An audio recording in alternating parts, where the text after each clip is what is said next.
Hello, everyone, and welcome to Story Time with me, Kentrell Martin. And today we'll be reading Shelley Meets a New Friend. So, while in this book, Shelley meets a new friend, and she teaches the friend a little bit about deaf culture, American Sign Language. So, enjoy. Here we go. Shelley meets a new friend.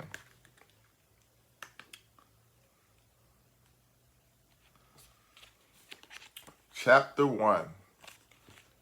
Don't Leave Me.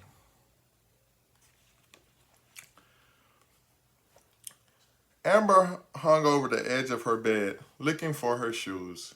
She heard her mother yelling, "Are you ready, Amber? I have to leave the house in a few minutes. I can't be late for work today." Her mother worked at the local children's hospital. "I'm coming," Amber yelled back. She slid off the bed, crawled under it, and threw aside everything that wasn't the shoes she wanted to wear. She knew she didn't have much time. Amber kept throwing clothes and toys to the side until she spotted one of her shoes. She grabbed it and knew the other shoe must be nearby. She was right. It was a few inches behind the first one. As she wiggled farther under her bed to reach the second shoe, her mother came into the room. "Amber," her mom called out, "what are you doing?" "I'm leaving. I have to go." "I'm coming, Mom." She grabbed the second shoe. Amber's mom said, "If you're not in the car in 1 minute, you will stay at home with your dad." Amber crawled out from under the bed, ran out of her room, and darted outside to the car, carrying her shoes. She knew her mother wasn't joking when she said she would leave her at home. As soon as she got into the car, her mom said, "You must have known I was serious about leaving you. I was just about to go." "I know, Mom," said Amber, putting on her shoes as her mom backed down the driveway. Chapter 2. What are they doing? Amber sat in the passenger seat, wondering what she would do today. She enjoyed going to the children's hospital with her mom because she always met new people and learned new things.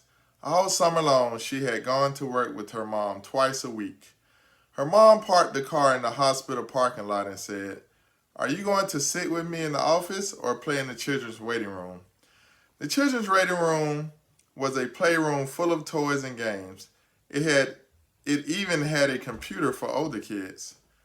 Most of the children in the hospital played there, even though they were sick. Amber liked that room, not because of the games, but because of the kids she met. They came from different places. They were different races. But they all had one thing in common. They loved having fun, playing, and talking to each other. Amber's choice was easy.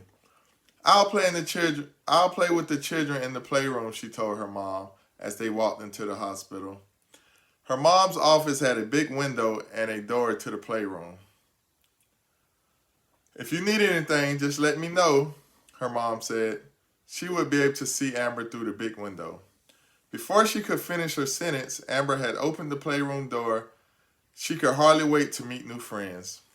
Inside, she looked around and saw that the room was empty. A bright red wall clock showed that it was 7:55. She was early. The playroom didn't open until 8 o'clock, and she would have to wait for the children to arrive. She picked up the first book she saw, settled on a chair, and started to read. Then she heard the chime on the office door, which meant that someone was entering the office. Amber ran to the big window and saw a little girl in a pink dress holding her father's hand. The girl was about her age. Amber wanted to hide her excitement. She went back to her chair and opened the book, but she couldn't focus on the pages. She stood up again and peeked through the window. The girl and her father were doing something with their hands. Amber didn't understand. She had never seen anyone use their hands in that way before. She stared at the little girl and her father, and as soon as she found herself trying to copy them, and soon she found herself trying to copy them. She could hardly wait for the girl to enter the playroom so that she could ask her what they were doing. Chapter 3, American Sign Language. Amber sat down again and waited. Soon the little girl walked into the room. She looked around for something to play with and spotted Amber in a chair reading her book. "Hello," said the little girl. Amber quickly put the book on a table. "Hello. How are you?" Amber had a hard time trying to get her words out because whenever she was excited, she stuttered. "I'm fine. How are you?" said the little girl in the pink dress. "What's your name?" Amber replied, "My name is Amber Maddox. What's yours?" "My name is Shelly," said the little girl. "Nice to meet you." They started talking right away, and it didn't take long for them to get to know each other. Within a few minutes, they knew that they went to the same school, lived in the same neighborhood, and had the same favorite color. They found some toys and started to play together. Amber waited for the right time to ask Shelly about the hand movements she had been making with her father. She didn't want to seem rude by asking too soon. Then she said, "Shelly, may I ask you something?" "Sure, go ahead," said Shelly. "What were you and your father doing with your hands?" said Amber. "We were talking," said Shelly. "I didn't hear you say anything. I only saw you moving your hands and making facial expressions," said the curious Amber. Shelly laughed. "We weren't talking with our voices, but that doesn't mean we weren't talking. My father is deaf, so we communicate with each other using our hands. It's called American Sign Language." "Wow, I didn't know that," says Amber. Amber said, becoming even more curious. She wanted to know what being deaf meant. She also wanted to learn American Sign Language.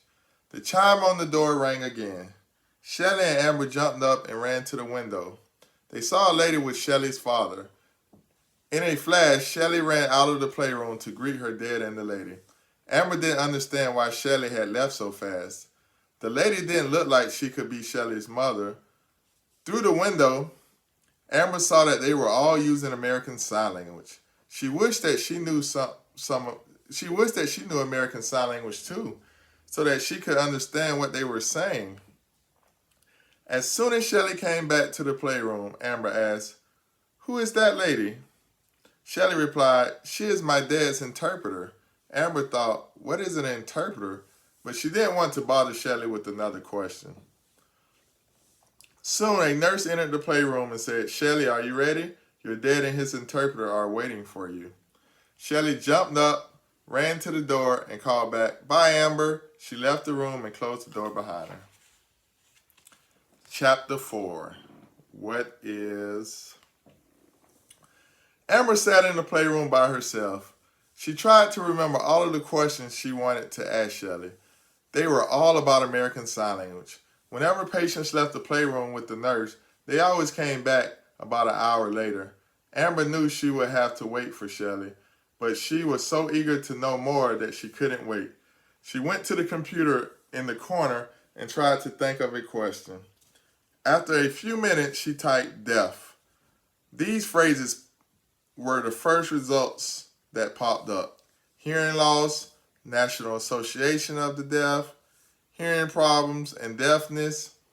She needed to know what the word deaf meant, so she clicked on the first link, hearing loss.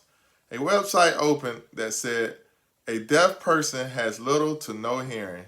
Amber suddenly understood that Shelly's father did not have good hearing. She thought, "Let me find out what an interpreter is." She typed "interpreter" on the keyboard, and a definition appeared on the computer screen. A person who interprets, especially one who translates speech out loud. Amber was starting to understand why the interpreter was with Shelly and her father. Amber wanted to tell her mom about her new friend. She went into the office, but her mom wasn't there. Amber was disappointed. She knew that she should wait for her mom to come back, but she was too excited.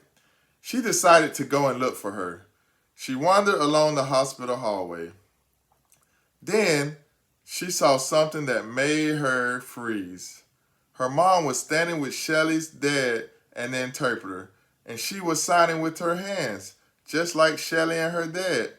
Amber couldn't believe that her mother knew how to talk using her hands and had never told her.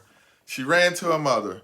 "Mom," she said, catching her breath, "you never told me that you knew how to talk with your hands." "It's called American Sign Language," her mom said. "Oh yes, that's what Shelly told me this morning," said Amber. Amber looked up and saw that while she was talking, the interpreter was signing. Amber wondered if the woman was interpreting what she was saying so that Shelly's father could understand. Mrs. Maddox said, "Why don't you and Shelly go back to the playroom while we talk? I'll be there in a few minutes." Amber and Shelly clapped their hands and ran to the playroom together. Chapter 5. We're all the same. In the playroom, Amber tried to remember all the questions she wanted to ask Shelly. The first question was, "What is deaf?" "Being deaf means the person can't hear. That's all," said Shelly. "So it doesn't mean the person is different?" Amber asked. "Not at all. Deaf people are just like you and me. Deaf people can do everything except hear. Of course, some deaf people cannot do certain other things, but some people who can hear cannot do certain other things too. Since deaf people can't hear, many of them use sign language to communicate," said Shelly. Amber asked, "Shelly, are all deaf people born that way?" "No," Shelly replied. "Some people like my father are born deaf, but others may become deaf after birth.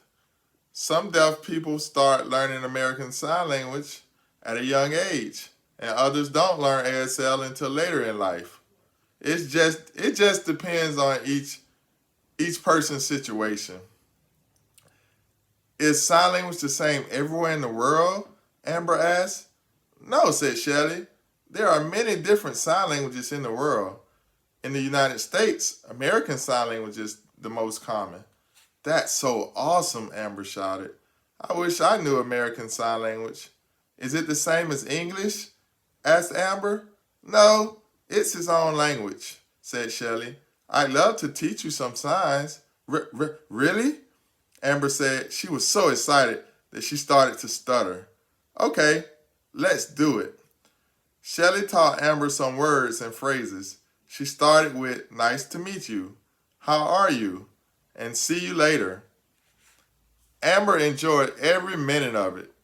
Every minute of it. While they were making signs with their hands, the door opened.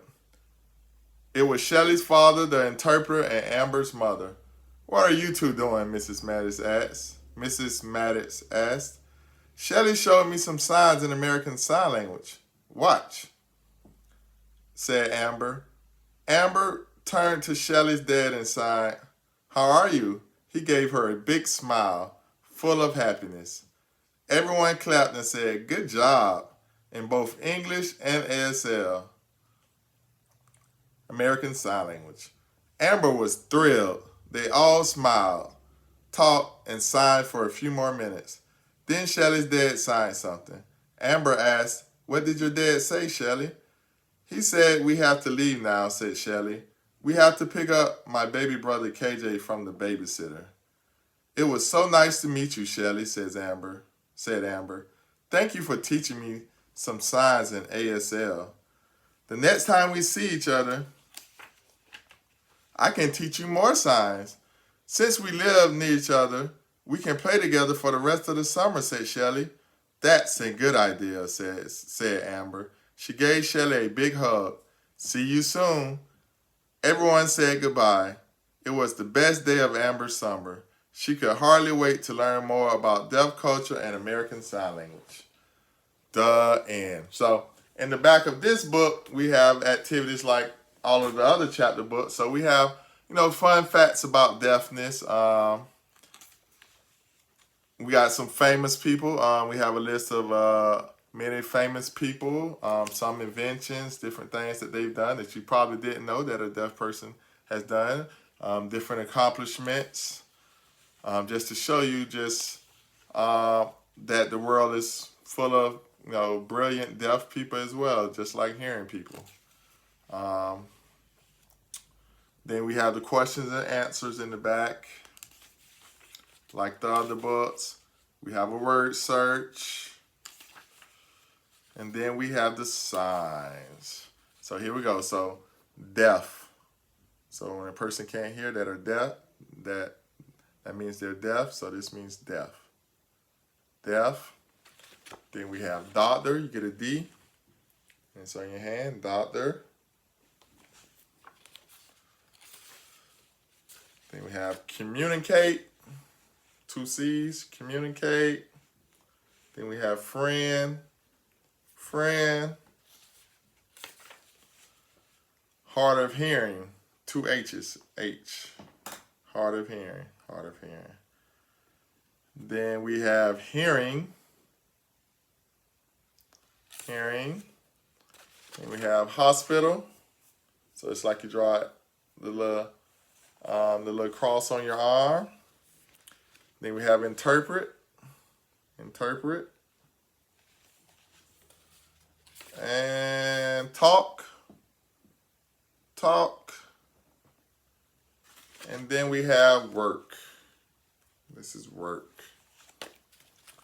So that's it for Shelly Meets a New Friend. So see you later.